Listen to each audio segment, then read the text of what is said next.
Doctor संपदा मुंडे आत्महत्या प्रकरणामध्ये चिपळूणमध्ये काँग्रेसनं आक्रमक भूमिका घेतली आहे। या आत्महत्या प्रकरणामध्ये पोलिसांनी योग्य दखल न घेतल्याचा आरोप करत या प्रकरणाच्या सखोल चौकशीसोबतच आत्महत्येला जबाबदार असणाऱ्यांवर कठोर कारवाईची मागणी देखील काँग्रेसकडून करण्यात आली आहे।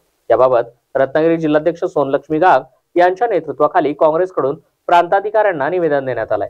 गृह खातं हे मुख्यमंत्र्यांच्या ताब्यात आहे, तरी सुद्धा महिलांच्या सुरक्षिततेबाबत राज्यात गंभीर परिस्थिती निर्माण झाली आहे। एखाद्या महिलेला वारंवार तक्रार करूनही पोलीस मदत करत नसतील आणि अखेर तिला आत्महत्येसारखा टोकाचा निर्णय घ्यावा लागत असेल तर हा पुरोगामी महाराष्ट्र नेमका कोणत्या दिशेने चाललाय असा सवाल काँग्रेसकडून करण्यात आला आहे। संपदा मुंडे, डॉक्टर संपदा मुंडे यांच्याविषयी आम्ही निवेदन दिलेलं आहे की त्यांनी स्वतः आत्महत्या केली।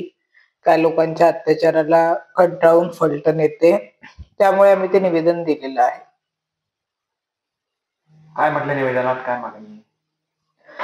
साहेब, गृह खातं हे महाराष्ट्र राज्याच्या मुख्यमंत्र्यांच्या हातामध्ये असून जर एखाद्या महिलेवर अशी वेळ येते आणि तिची पोलीस दखल घेत नाहीत आणि त्यामुळे तिला स्वतःला गळफास लावून मारून टाकायची स्वतःवर वेळ येते, आत्महत्या करायची वेळ येते, तर आपला हा सुजलाम सुफलाम महाराष्ट्र किंवा आपला पुरोगामी महाराष्ट्र हा कुठल्या दिशेने वाटचाल करतोय या दृष्टीने आम्ही ते निवेदन दिलेलं आहे आणि ह्याच्यावर तातडीने काहीतरी ऍक्शन घेतली पाहिजे म्हणून आम्ही प्रांतांना ते निवेदन दिलेलं आहे।